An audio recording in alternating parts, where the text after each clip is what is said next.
Welcome back, everyone, to another episode of Cash on Cash Returns podcast. I am here with, of course, your host, Mark Samuels, and we are in episode 2 of How to Find Money in 2025. Yeah. If you're watching us on our video on our YouTube channel, then you'll be able to see us walk step by step through this contract. He's walking us through an entire wholesale deal. So, Mark, tell us first of all, what is wholesaling? So, for the people that don't know, and what we're going to be going over today, and how we can apply it, of course, this year. Well, wholesaling would be to help someone that has little to no money get into the real estate game and also to create a little bit more money for themselves. Wholesaling is a strategy that you'll have entrepreneurs using, again, that they may not have the best credit, but they're out there beating the street. They're out there in the streets trying to find deals. And what wholesaling does is basically you're linking a buyer and a distressed seller together and then creating a spread for yourself.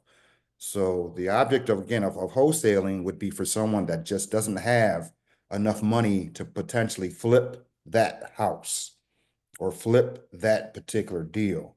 Uh, Wholesaling allows you to basically make money off of just paper selling the paper, the rights of that piece of paper and what it says on that piece of paper. So definitely a great strategy for someone, again, that doesn't have the best credit.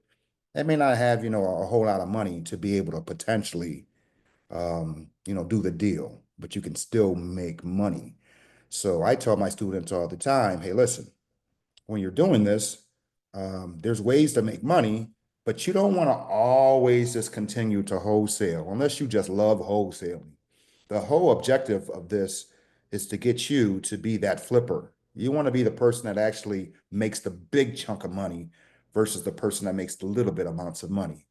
Now, on this particular wholesale contract that I have, what I'm going to do is show you guys different strategies and different people within this that are actually physically making money. And in some later episodes, we'll talk about, each individual person on here and what it means for those particular people. Awesome. So, tell us what we're looking at right now What you in have front of here us. is an assignment of contract. So I've been in real estate here over 20 some odd years. And I got started going to these real estate seminars. And what I did is I didn't have a whole lot of money in the beginning. So as I got into real estate, I met a guy named Giuseppe. As you see, Giuseppe's name is here. And I met him at a seminar, and Giuseppe later went on to be a wholesaler. By the time me and Giuseppe actually got together, though, I was at a point to where I had decent credit. I had a little bit of coin, a little bit of money. And Giuseppe knew that because we stayed in contact. And what Giuseppe did was he said, hey, listen, I've got this deal. And if you'd like to flip it, we can all make money. So of course, what I did is I looked at the deal, and what you don't see the actual deal here. You don't see the purchase and sale agreement. But again, for the purposes of this particular meeting, I'm going to break this actual contract down. So let me go ahead and start doing that. So what you see here is Giuseppe.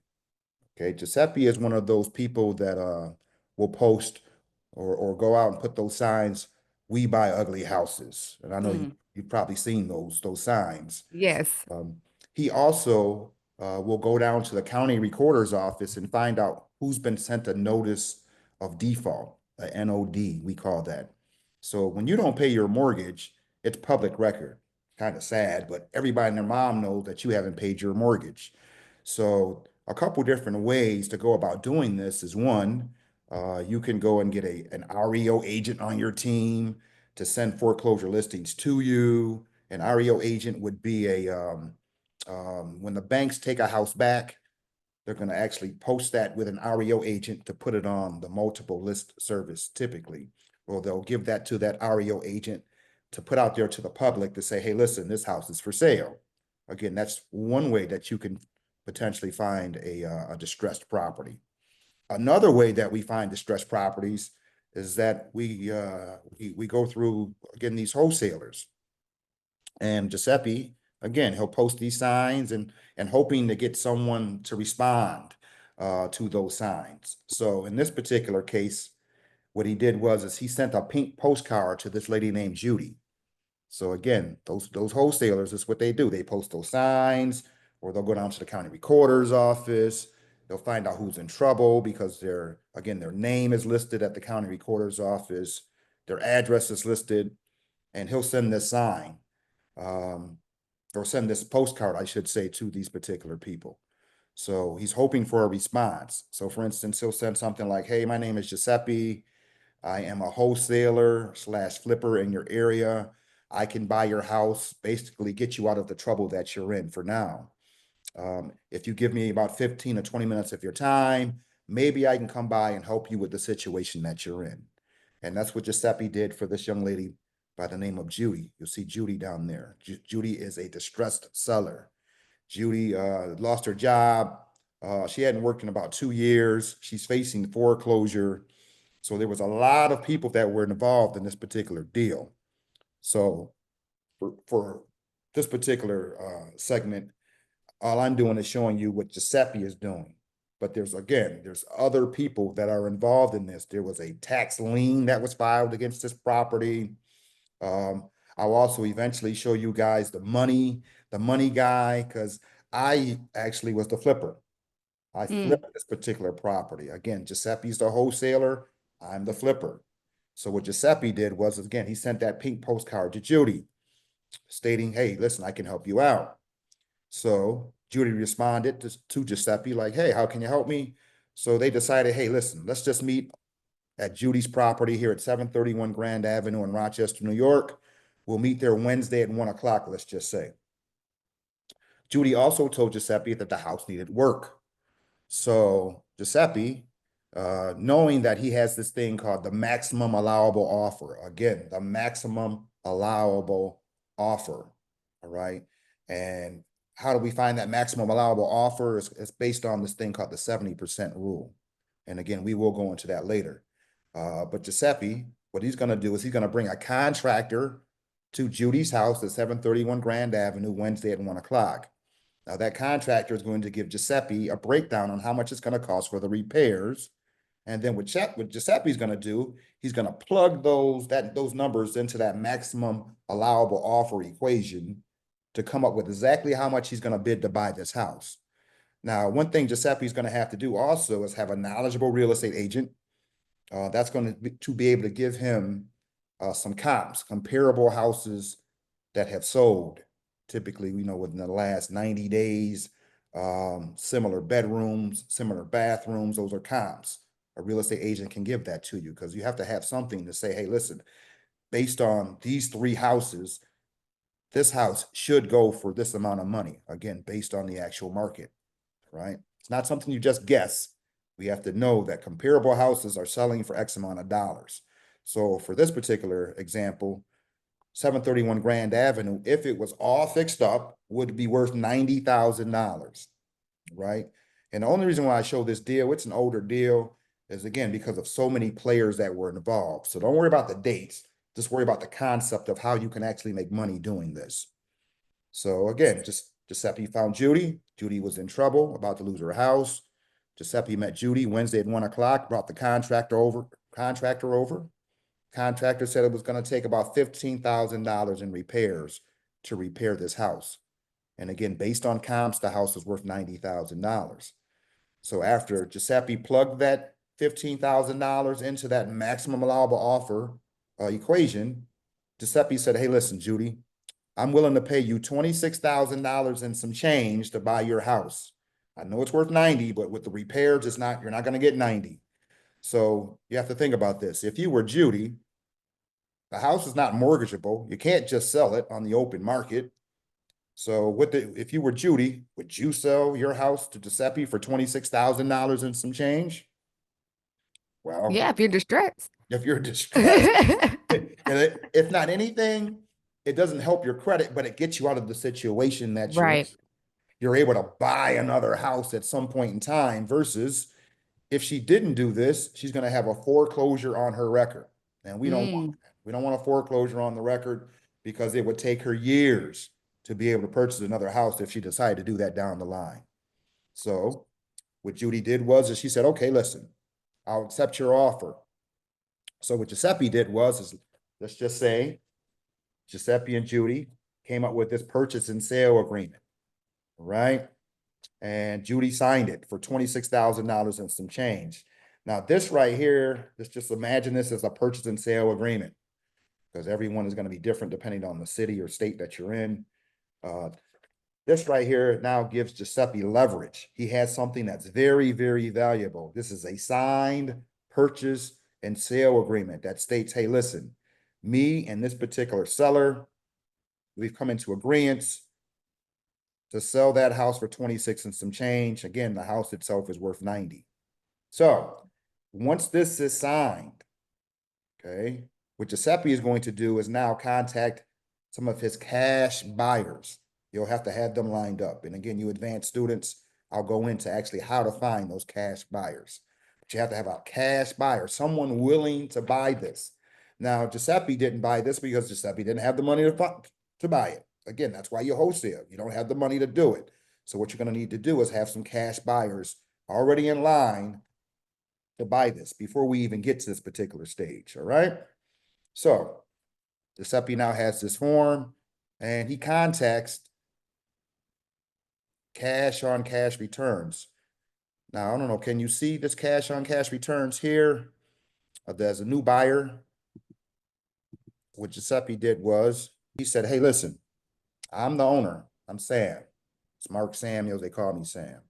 Um, I'm the owner here of cash on cash returns. So I was just basically waiting for Giuseppe. Giuseppe contacted me here weeks ago saying, hey, listen, Sam, I'm a wholesaler. I find these houses, these distressed houses, and, I can bring them to you if you're looking to buy them. So me, I'm like, hey, yeah, I don't have to do the work. All I'm doing is sitting back waiting for Giuseppe to drive around town, post those signs. He does all the legwork for me. And basically, that's what I'm trying to get you to do. But again, this is a great way for you to get involved without having to spend any money if you are Giuseppe in this particular example. So Giuseppe said, hey, Sam, I got this house under contract at 731 Grand Avenue. You want to buy it? I'll sell this contract to you because he can't sell the house. He doesn't own the house, but he has the rights to buy the house. So I'll sell this piece of paper to you, the rights of this paper, okay, to you for $35,000, which you see includes his assignment fee of $8,279. So again, as you read, Giuseppe La Barbera, the original buyer, he's the original buyer, assigns to cash on cash returns, which is my company, the new buyer, the purchase contract on 731 Grand Avenue in Rochester, New York, between the original buyer, okay, right? Original buyer, again, Giuseppe, and Judy M. Gilbert. So we got a contract between Giuseppe and Judy that's about to be sold off. The rights are about to be sold off, right? So Giuseppe told Sam, me, hey, listen, meet me at Starbucks. I'm going to bring a copy of this purchase and sale agreement, and I'm also going to bring a copy of this assignment of contract. Okay? So I meet him at Starbucks. All right. He brings this assignment of contract. I get a copy of this purchase and sale agreement. Now let's keep going. It says the contract is being assigned for the amount of $8,279, but the total price that I'm going to pay is $35,000. Again, on a house that's worth how much? 90,000. 90,000. Absolutely. So I know also that if I buy this per Giuseppe and his contractor, I'll need to put $15,000 of repair money into this. So I know if I'm buying it for $35,000 and then I'm also putting $15,000 in repairs, I'm actually going to be into this for about $50,000. 35,000 plus 15,000 is 50,000 on, again, a house that's worth $90,000. So am I happy knowing I'm going to make up? Well, let me ask you, knowing that I'm going to put 35 into it plus another 15, I'm into it for 50. The house is worth 90. I have a potential to make how much money? 40. $40,000. $40,000 back. So would I be happy making $40,000, you think? Of course. Absolutely. So it reads, upon execution of this assignment of contract, the new buyer, I'm the new buyer, hereby agrees to pay the original buyer, which is Giuseppe, a non-refundable earnest money in the amount of $1,000 and the balance of the assignment fee to be paid at closing or the same day as closing. So anytime you buy a house, you have to have this stuff called earnest money. It just basically states that, hey, listen, you're serious about buying this house. If you're serious, you got to put some money up. So Giuseppe, again, being the wholesaler, we're trying to have as little money out of pocket as possible for him. I'm going to put up the $1,000. It's not going to come out of Giuseppe's pocket. I'm going to put up that $1,000. So once I put the $1,000 up, there's going to be a closing that's going to happen. As you see, the earnest money in the amount of $1,000 and the balance of the assignment fee to be paid at closing or the same day as closing. And closing means we're going to go to the attorney's office or to the title company, depending on the state that you're in. And that's when, the attorneys or the title companies talk to each other and you finally get the keys for the property. All right. Mm. Now, the new buyer. Who's the new buyer? Cash on cash returns. Cash on cash returns. The new buyer accepts all rights, obligations, and responsibilities of the purchase contract executed by the original buyer and the seller of said property. Now, as you guys are going through this, you want to make sure that you have a real estate attorney to look over this. Every state is different on wholesaling. Some states, they make you have a real estate attorney to do this. Some states don't.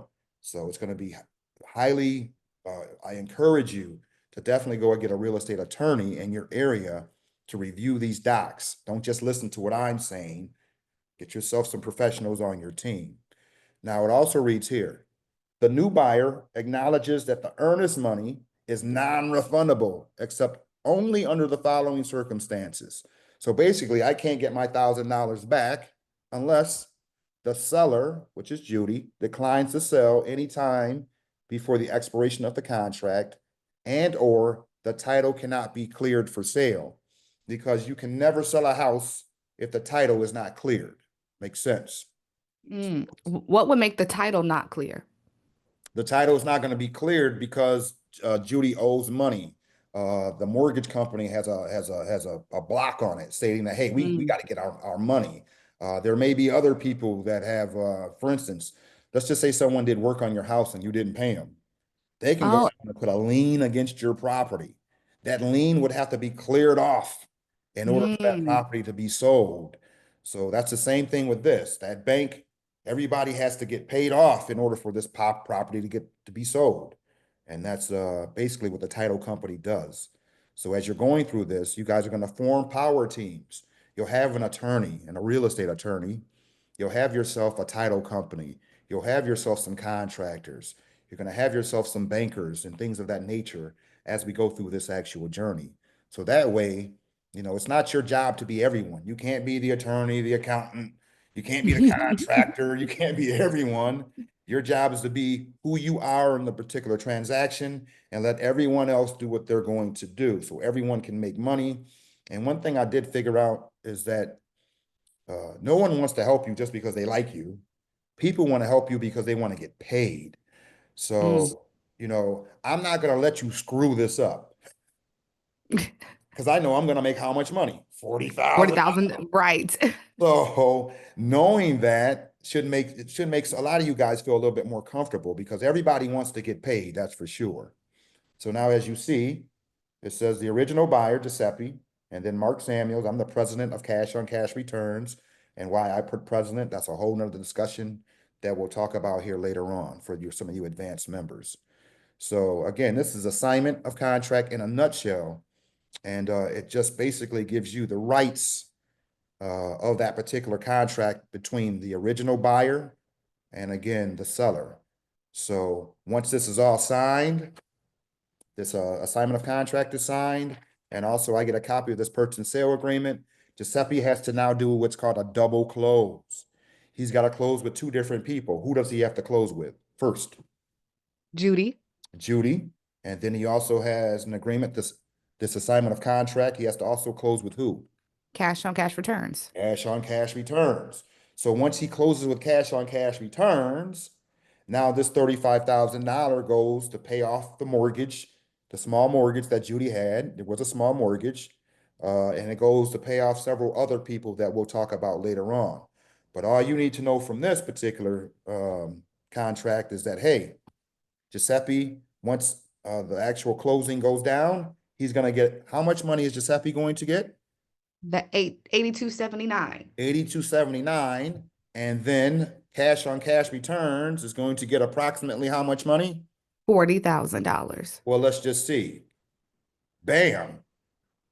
Here you go. Cash on cash returns, as you see, I didn't make total 40, but I mean, would you not be happy with $38,910? Now, how long was this process? Well, I see the date from September at the top of the check, but how long for the people did it take Well, from the time you got with Giuseppe to getting your check at the end? this particular contract, due to the fact that I had to kick one of the contractors off, and you're going to experience that. Everything just won't be smooth sailing as you're making good money. Sometimes you may have to kick a contractor off that's not doing the right things. So I had to kick a contractor off.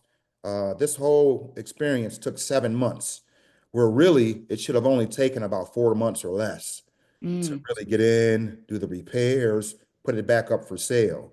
But this particular process took 7 months. But it is what it is. I still made, some decent money. And again, would you care if it took you 7 months to make this kind of a check? No, because that's people's salary That could be someone's at salary. And the imagine end of doing the two of year. these a month, or maybe one of these a quarter, or two of these Yeah, even a year. If you only just did two of these a year, could that not help your finances out? seriously. Now, Giuseppe, he's doing about two of these a month. So he averages anywhere from five to $10,000 a month. So, again, you have to pick your poison. Who do you want to be in this particular deal? Now, not only was Giuseppe paid, not only was cash on cash paid, but eventually I'm going to show you guys how I didn't even use my own money. As you see, this is a Mm. note. There's a guy named John Kashani. Okay. This is a note for $35,000. So I didn't even use my own money to do this. And some of you advanced students, we're going to go into the money piece. We'll talk to you guys about how you can use private lenders, how you can use different strategies to be able to do this exact same deal without having it to come out your own pocket. Now that's really deep. So we'll get into that here in some of the later segments that we'll have. But this is wholesaling right now in a nutshell. For those of you guys that want more information, you got to tune in. You got to be there with me. Let's go through this journey of how you can actually make money. And I promise you, listen, if you follow what I'm asking you to do, the money will come. This is never a get rich quick thing, but I'm just giving this information to you from knowledge of things that I've personally done. I'm not one of these guys that just goes out here and just talks to you. I'm going to show you exactly how to physically do it based on my experiences. I'm not the smartest guy, but I'll be damned. I'm sure I can teach you something on how you can make money, improve your credit, and different ways to obtain cash flow and cash from different organizations that you may not know of. So with that being said, I'm gonna end this now, but I do look forward to speaking with you guys here in the near future.